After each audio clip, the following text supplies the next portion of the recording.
is that the war in Gaza has enormous economic incentives behind it for the US, for the EU, and for Israel. I mentioned some of these in part 1, and I'm going to expand on my analysis in this part 2. See, Israel and the United States have been planning for decades to build what is called the Ben Gurion Canal. This is a rival to the infamous Suez Canal in Egypt. This Ben Gurion Canal will begin at the port city of Eilat and finish right next to, if not directly through, Gaza. The Americans hatched this secret plan with the Israelis in 1963 to detonate over 500 nuclear bombs in the Negev desert with the aim of building this Ben Gurion Canal.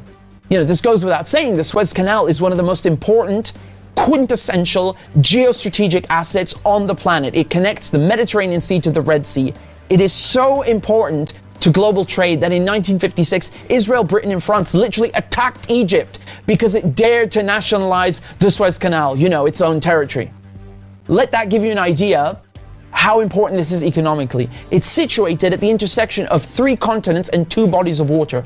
It cuts shipping times and shipping costs by so much that today, 12% of global trade, 30% of global container traffic pass through the Suez Canal.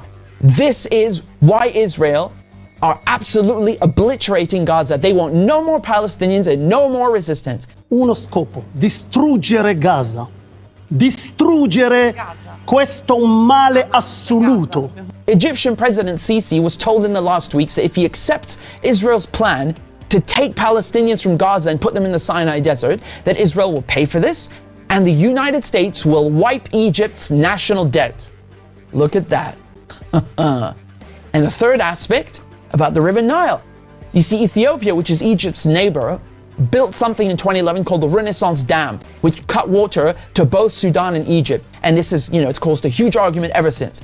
Now, Ethiopia has a significant Jewish population. The United States, and specifically Israel, could theoretically lean on Ethiopia, as they have done before, and pressure it not to fill up its reservoirs, which is very good for Egypt, and shall we say would incentivize Egypt to take in people from Gaza. You see, you need to understand this Ben Gurion Canal is the last piece of the puzzle. It will cement the Americans' and Israelis' control over the world's most important shipping lane, giving them total control over maritime trade. So follow me down the map. The Red Sea, which would feed into the Ben Gurion Canal, it already has a huge presence of American and Israeli troops. Did you know, for example, that Israel's largest military base is located in the Red Sea on Dahlak Island in Eritrea? This base was hit by Yemen in the last few days in support of Gaza because Yemen is an integral part of the resistance axis. Yemen is located right next to Eritrea in a crucial area. I mean, we're talking about the Gulf of Aden, we're talking about the Bab el-Mandeb Strait. Thousands, tens of thousands of ships pass this area every year, including a large percentage of the world's petroleum vessels. The US have been trying for decades to control this important shipping lane by putting troops right opposite Yemen, in Djibouti and Somalia, and what is called the Horn of Africa. The Americans have tried to control this area by attacking Yemen from the rear, using Saudi Arabia, using other Gulf countries, doing their own drone strikes. This war lasted for over 6 years. It devastated Yemen, and the media barely covered it.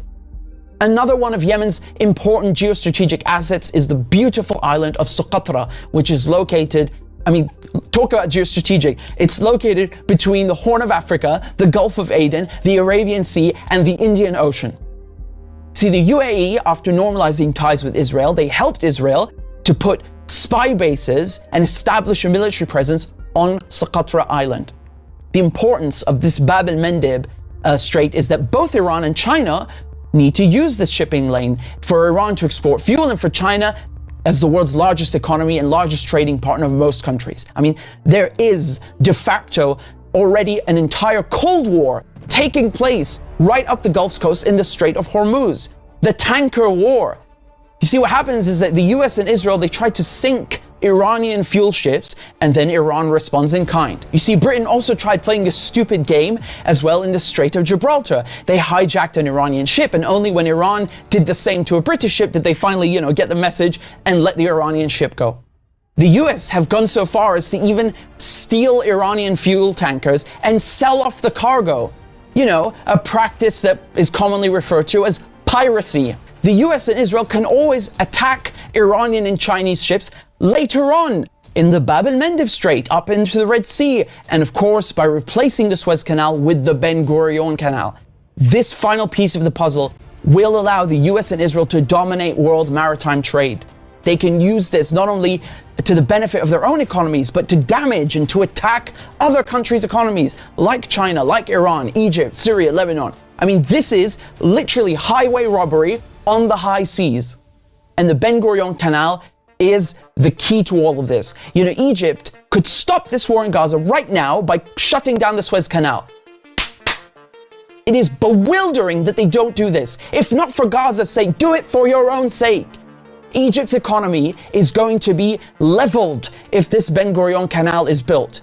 It will completely undermine the Suez Canal. Where is Saudi Arabia? Why don't they threaten to cut oil production for 1 week, for 1 bloody day, just to stop this war? Or is there something in it for them, were Gaza to be leveled and replaced with this canal? Where are the Arabs? Where are the Muslims? Look at the European Union. They have nothing in common with each other except geography. They have over 24 languages. Whereas the Arab world, from Morocco to Oman, have a common tongue, common geography, common religion, common history, and common culture. I mean, this automatically makes them a global superpower. Not to mention the natural resources, the geographical landmass, and the population, which are essential factors and criteria of hard power. In the Arab city of Cordoba were 2 miles of public lighting in the streets when London was a village. It's not only the size of the Arab world, but look at the straits. All the vital straits are located in Arab countries. The Strait of Gibraltar, which is Jebel Tariq, the Suez Canal, the Bab el-Mandeb Strait, and the Strait of Hormuz between Iran and Oman. European colonial powers understood this a long time ago, how powerful Arab countries could be, and they planted Israel right smack dab in the middle to sow chaos and try to win over these Arab kingdoms, bring them over to their side and make them normalize ties with Israel. All these borders in the Middle East did not exist until 1916, until the same European powers that back Israel today drew them. This is the Middle East before, and this is the Middle East after Sykes-Picot, after the French and the British ruined it. This divide and conquer strategy is all about carving up the Arab world, creating instability, and controlling the resources and the straits. These powers, they always play this sectarian card. You know, they love to pit Sunni against Shia. They did this in Iraq, they did it in Lebanon, and now they try to do it between Arabs and try to pit them against Iran. In Palestine, they tell you, oh, it's about Jews against Muslims. No, it absolutely bloody isn't. The West are afraid of unity between Arabs themselves and between Arabs and Muslim countries. This war has nothing to do with Hamas. That's not what it's about. You know why people are wondering, how is this mass slaughter of civilians happening? Why the ardent support for Israel from the West? Europe stands with Israel.